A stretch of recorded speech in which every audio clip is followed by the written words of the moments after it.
নমস্কার বন্ধুরা, আমি পিউ। এর আগের ভিডিওতে আমি দেখিয়েছিলাম 40 সাইজ ব্রাকাট ব্লাউজের ফর্মা কাটিং। আর আজকে সেই ফর্মা কাটিং থেকেই কী করেই খুব সহজে ব্লাউজ পিস কাটিং করে এবং সেই ব্লাউজটাকে খুব সহজেই রেডি করা যায়। তার জন্য এখানে প্রথমে আগে ব্লাউজের ফর্মাটাকে এখানে ব্লাউজের লাইলিনের ওপর প্রথমে বসিয়ে নিয়েছি। প্রথমে আগে লাইলিনটা কেটে নেব, তারপর সেই লাইলিনটা ফেলে আবার ব্লাউজ পিসটা কেটে নেব। প্রথমে আগে এরকম চকের সাহায্যে পুরোটা ড্রয়িং করে নিতে হবে একদম মাপ বরাবর। প্রত্যেকটি পার্ট একদম নিখুঁতভাবে আমি কাটিং করে নিয়েছি এবং কাটিং করে নেওয়ার পর যে ব্লাউজ পিসটা রয়েছে তার উপরে এগুলোকে বসিয়ে একটি একটি করে কেটে নিচ্ছি। ব্লাউজ পিসটা একটু বড়ই রেখেছি, কারণ আমার তো মেন মাপ হচ্ছে ওই সুতির লাইলিনটা, এবং ব্লাউজ পিসটাকে আমি বড় রেখেছি যাতে করে সেলাই করতে সুবিধা হয়। এখানে হাতার ছিটটা একটু ছোট হয়ে গেছে, যার জন্য আমাকে লাস্টে একটু জয়েন করে নিতে হবে। প্রথমে আগে আমি হাতাটাকে রেডি করে নেব। হাতার ছিটটা একটু কম আছে, যার জন্য প্রথমে আগে আমাকে দুই দিকে একটু করে কাপড় জয়েন করে নিতে হবে এবং তারপর মানে ব্লাউজের পিসটার ওপরে লাইলিনটাকে রেখে 1/2 ইঞ্চ বরাবর একটা সেলাই দিয়ে উল্টিয়ে নিতে হবে। উল্টিয়ে নেওয়ার পর এরকম চারিদিকে আবার সেলাই করে নিয়ে একদম লাইলিন বরাবর আমি কেটে নেব।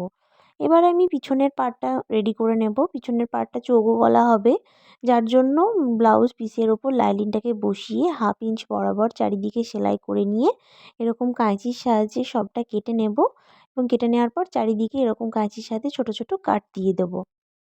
কাট দিয়ে দিলে ছিটটা আমার উল্টাতে সুবিধা হবে। উল্টিয়ে নেওয়ার পর এরকম রেডি করে নিয়ে চারিদিকে আবার আমি লাইলিন বরাবর একদম চারিদিকটা সেলাই করে নেব।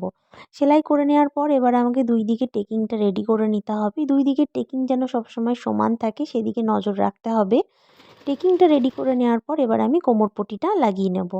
কোমরপটিটা প্রথমে আমি এরকমভাবে 1/2 ইঞ্চ বরাবর একটা সেলাই দিয়ে নেব।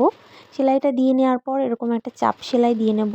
চাপ সেলাইটা দিয়ে নেওয়ার পর উল্টিয়ে দুমড়িয়ে সেলাই করে দিলেই আমার কোমরপট্টিটা খুব সহজেই একদম রেডি হয়ে যাবে। কোমরপট্টিটা রেডি হয়ে যাওয়ার পর এবার যে সমস্ত ছিটগুলো ছিল সেগুলোকে একটা একটা করে লাইলিন লাগিয়ে নেব এবং এই যে বাড়তি কাপড়টা কাঁচির সাহায্যে এরকম কেটে নেব। কাপড় আমি সবসময় একটু বাড়তিই রাখি, তাতে আমি সেলাই করতে সুবিধা হয়, নড়ে চড়ে গেলেও কোনো প্রবলেম হয় না।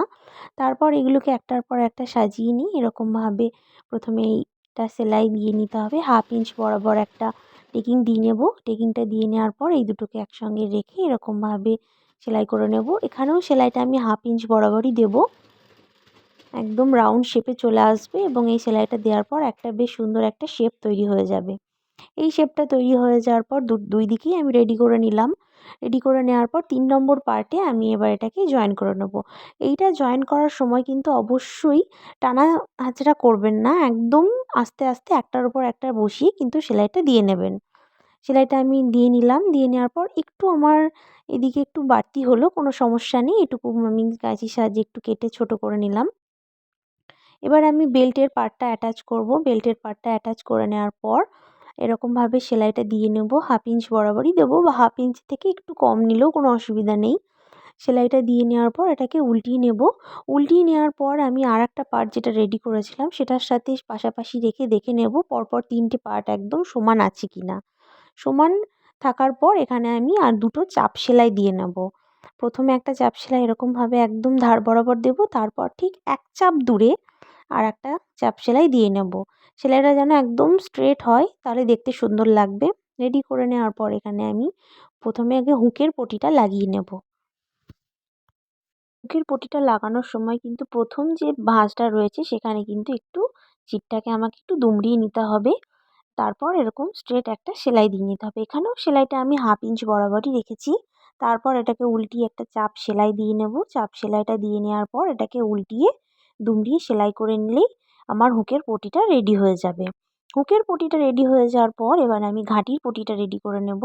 ছিটটাকে আমি উল্টো করে রেখেছি। উল্টো করে রাখার পর পটিটাকে রেডি করে নিলাম। এরপর দুই দিক সমান আছে কিনা ভালো করে দেখে নিয়ে এবার আমাকে যে গলার পটিটা আছে সেটা আমাকে করে নিতে হবে। গলার পটি কিন্তু সবসময় আপনারা ওড়ব ছিটেই রাখবেন।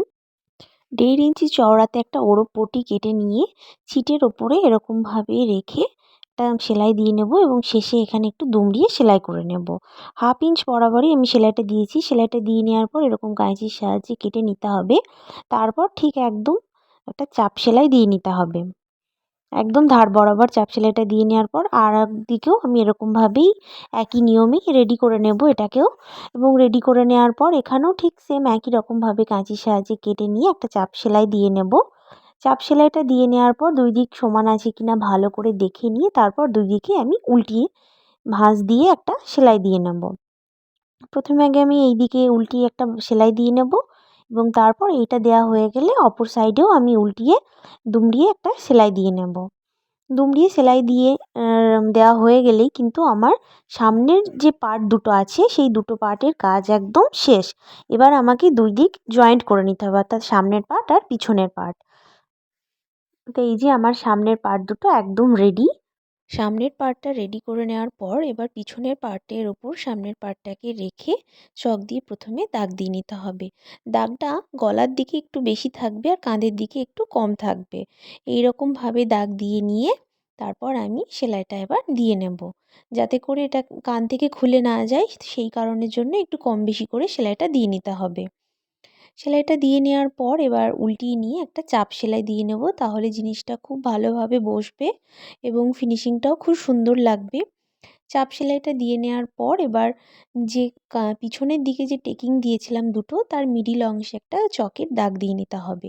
চকের দাগ দিয়ে নিলে আমার মিডিল পয়েন্টটা বেরিয়ে যাবে এবং সেই মিডিল পয়েন্টে সামনের পয়েন্টে অর্থাৎ সামনের পার্টের যে মিডিল পয়েন্ট হবে সেই পয়েন্টে পয়েন্ট মিলিয়ে ভালো করে একদম সব ঠিকঠাক করে দেখে নিয়ে রাখতে হবে এবং রাখার পর একটা ফলস সেলাই দিয়ে নিতে হবে যাতে নড়ে না যায়, সেই কারণের জন্যই আমি সেলাইটা এখানে দিয়ে নেব।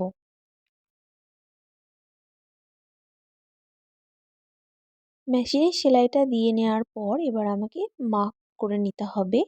ঠিক এটা যেহেতু 40 সাইজ ব্লাউজের জন্য বানাচ্ছি তাই এখানে ছাতির এখানে 10ই নেব। আর নিচে এখানে কোমরের যা মাপ হবে সেখানেও আমি 4-এর 1 ভাগ নেব। অর্থাৎ 4 দিয়ে ভাগ করে যেটা বেরোবে সেটাই। এবার দুটো দাগকে এরকম ফিতের সাহায্যে এরকম মিলিয়ে দিয়ে একটা স্ট্রেট লাইন টেনে নেব। লাইনটা টেনে নেওয়ার পর এবার আমি সেলাই দিয়ে নেব। আর সেলাইটা ঠিক দিয়ে যখন আমি কোমরের কাছে আসবো, ঠিক কোমরের কাছে আসার সময় আমি ঠিক পিছনের পার্টে যতটা আছে ঠিক ততটা লেবেল করেই কিন্তু আমি একটা ভাঁজ দিয়ে দুমড়িয়ে সেলাই করে নেব। এই যে এরকমভাবে একটা সেলাই দিয়ে নেব, তাহলে এটা আমার একদম কোমরের সঙ্গে লেবেল করে ভাঁজটা হয়ে গেল। ঠিক সেম একই রকমভাবে আমি অপর সাইডেও এইদিকেও আমি প্রথমে মাপ করে নেব। ঠিক মাপটা আমি কোথায় নিচ্ছি, স্টার্টিংটা কোথা থেকে নিচ্ছি সেটা কিন্তু আপনারা অবশ্যই খেয়াল করবেন। ঠিক একই রকমভাবে এদিকেও আমি যেরকমভাবে মাপ নিয়েছিলাম ঠিক সেম একই রকমভাবে আমি মাপটা নিয়ে নেব এবং দেখে নেব যে 20 হয়েছে কিনা, অর্থাৎ 20 দুগুণে 40 সেটা আমি দেখে নিলাম।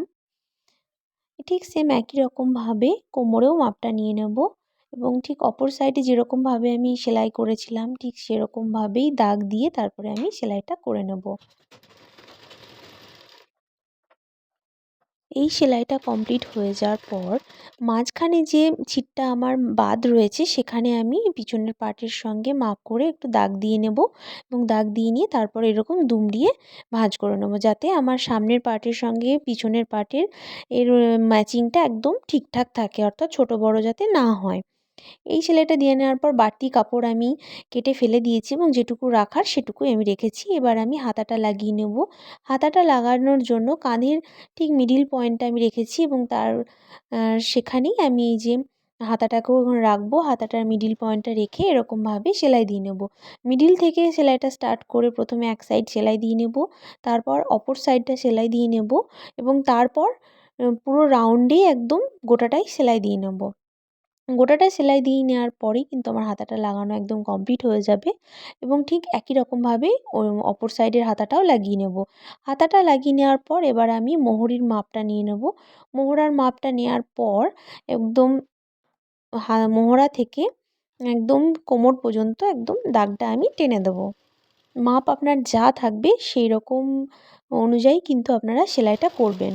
সেলাইটা করে নেওয়ার পর এখানে আরও একটা পাশে আমি আরও একটা স্ট্রেট লাইন টেনে দেবো এবং বাড়তি যে কাপড়গুলো থাকবে সেগুলো আমি কেটে দেবো। ডবল সেলাই সবসময় আপনারা যেটাই সেলাই করুন না কেন সবসময় কিন্তু ডবল সেলাই দেওয়ার চেষ্টা করবেন, তাহলে কিন্তু ভালো হবে। বন্ধুরা, আজকে একটা ছোট্ট ভিডিওর মাধ্যমেই আমি ব্রাকাট ব্লাউজের পুরো সেলাইয়ের ভিডিওটা শেয়ার করার চেষ্টা করলাম। ভিডিওটি কেমন হয়েছে অবশ্যই আমাকে কমেন্টে লিখে জানাবেন। আরও নতুন নতুন সুন্দর সুন্দর ভিডিও পাওয়ার জন্য আমার চ্যানেলটিকে সাবস্ক্রাইব করে আমার পাশে থাকবেন। ধন্যবাদ।